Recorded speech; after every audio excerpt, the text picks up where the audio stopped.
Hello everyone at welcome back sa ating YouTube channel. Alam ko ito nire-request na talaga sa akin to kasi parang konti lang kaming beauty pageant lover na nagre-review about Miss Earth. So ayun, pag-uusapan natin ang pangatlo sa pinakamalaki at pinaka-prestigious na beauty pageant sa buong universe, ang Miss Earth. From choreography, production, venue, stage, yung mga pumasok sa top 20, yung nag-El Tocuyo, Miss India and Miss Venezuela, and also yung mga winners natin. But before that, if you're new to my channel, my name is RJ Ignacio, and if you haven't subscribed yet, please subscribe to my YouTube channel and also please hit the notification bell para po ma-notify kayo kung meron tayong bagong upload na videos. At pwede niyo rin po akong i-follow sa aking mga social media accounts. So, subscribe na!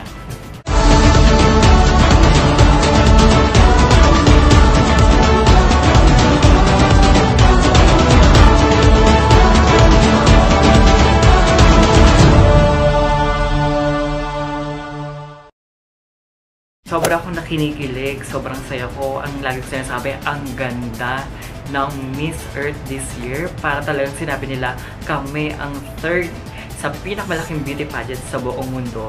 Kaya yung nagkiklaim dyan na sila daw ang third, ay naku, kinaladkad at pinakain ng basura.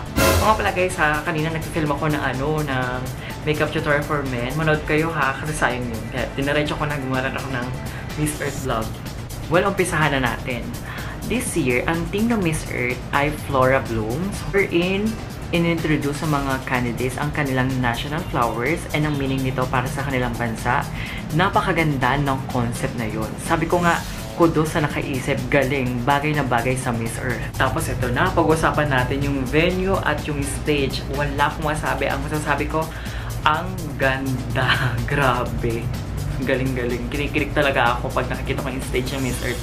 Parang nahihiya yung mga ibang beauty pageants. Akala ko nung hapon, yun na yun. Tapos may eksena pa nung gumabi. Ang tawag nila doon ay full bloom, wherein yung malaking flower sa gitna ng stage. Nag-iba-iba yung kulay, ang bongga. Tapos naging very colorful yung stage. Ang venue nga pala guys ay sa Cube Manila sa Okada. Kung mapapansin nyo, present yung 4 elements sa venue. Yung air, water, earth, and fire. So isipin nyo, asan yung fire? Yung sand kasi mainit doon. So ito yung mga nakapasok sa top 20.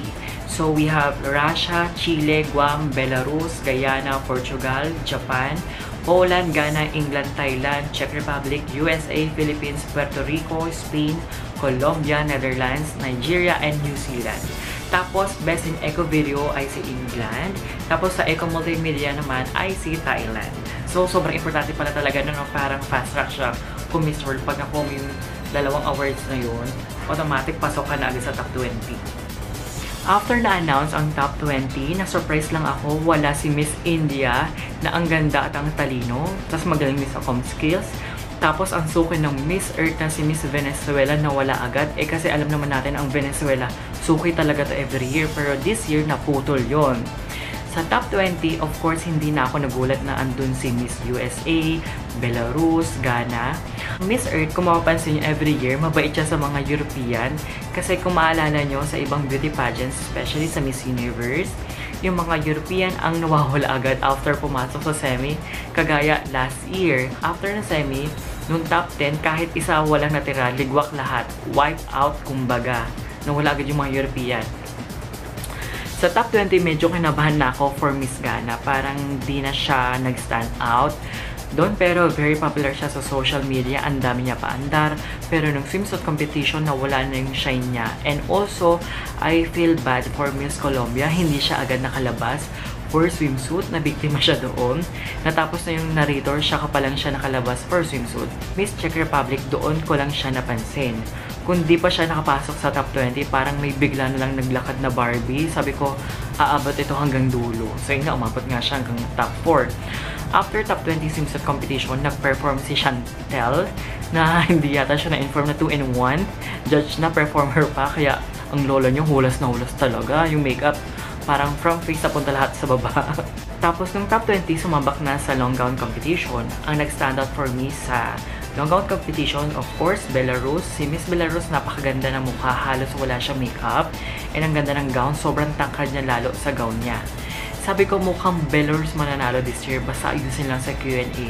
Czech Republic, talaga mukha siyang angel na Barbie para Parang kahit hindi ganun kaplakado ang walk niya, mukha lang at posture okay na. Tapos napansin ko din si Miss New Zealand, si Puerto Rico, hinahabol niya yung aurang Pinay, pati sa makeup. Sa bagay, dito naman kasi siya nag-training. Siyempre, Miss Philippines. Yung gown ni Philippines, ayun yata yung gown ni Samantha May Bernardo during Binibining Pilipinas 2019. Tapos love ko din si Miss Rasha. Yung gown ni Miss USA, di ko bet, pero I love on how to present herself. Bumawi siya doon.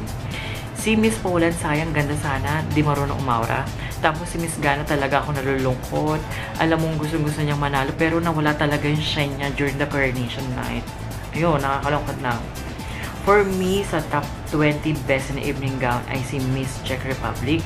Very classy and effortless. Wala, ganda lang. Ganda lang talaga puhunan. Tapos ito na yung mga pumasok sa top 10. We have Russia, Puerto Rico, New Zealand, USA, Netherlands, Chile, Belarus, Nigeria, Poland, and Czech Republic. Tapos sa hashtag challenge, umangat agad si Puerto Rico and USA. And alam natin ng USA, once na pumasok yan sa Q&A, dadiretso na yan hanggang dulo. So, yun nga nangyari. Tapos sa Miss Earth naman, ang hindi ko lang bet, parang kailangan lang lagi kang compose. Para ba kunyari, pag tinawag sa top 20, automatic, hindi ka na pwede ganun, may ka na surprise ako, hindi na, talagang sapa ka agad sa swimsuit. Especially no hashtag challenge na, so 20 down to 10. Parang, para ka pumasok sa top 10, diretso agad sa sa Q&A, nakakaloka lang yung sa part na yun. Eto na, top 4 na. Yung tinawag for top 4 ay si Miss Belarus. Yung reaction niya, sobrang kabado, pero ang ganda-ganda niya pa rin.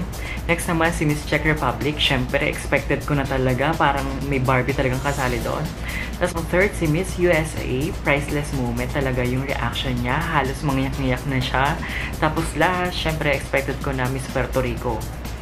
Yung top 4 this year, walang tapon, lahat pwede manalo, lahat maganda. Sobrang hirap mamili kung sino mananalo.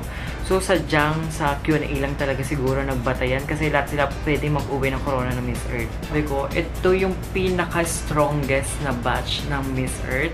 Lahat magaganda talaga. Sumablay ka sa Q&A, automatic, wala na yung corona. So, ganun kahigpit yung laban. Kaya, nung nanalo si Miss Puerto Rico dito sa Miss Earth, grabe, sobrang nakaka-proud siguro sa country nila kasi ang hirap manalo this year. After top 4 Q&A, sabi ko USA or Puerto Rico ang mananalo. Tama nga po, silang dalawa ang last two standing. I'm very happy sa result ng competition. Actually, overall happy ako. Ang ganda lahat. Nakaka-proud. Sobrang ganda ng Miss Earth this year. Bali, ang naging result ng Miss Earth, for Miss Earth Fire ay si Miss Belarus.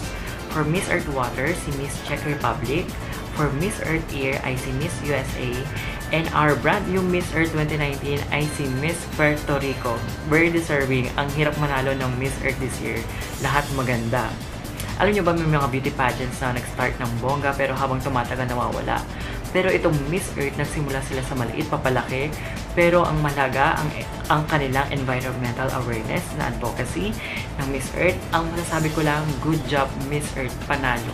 So yun, wala talaga akong masabi sa Miss Earth this year. Ang lagi ko lang sila sabi, ang ganda. Pero ako siguro, ang masasabi ko lang downside siguro yung sana may HD. Kasi ang ganda-ganda talaga ng production, ang ganda ng bato ng camera, kaso hindi HD.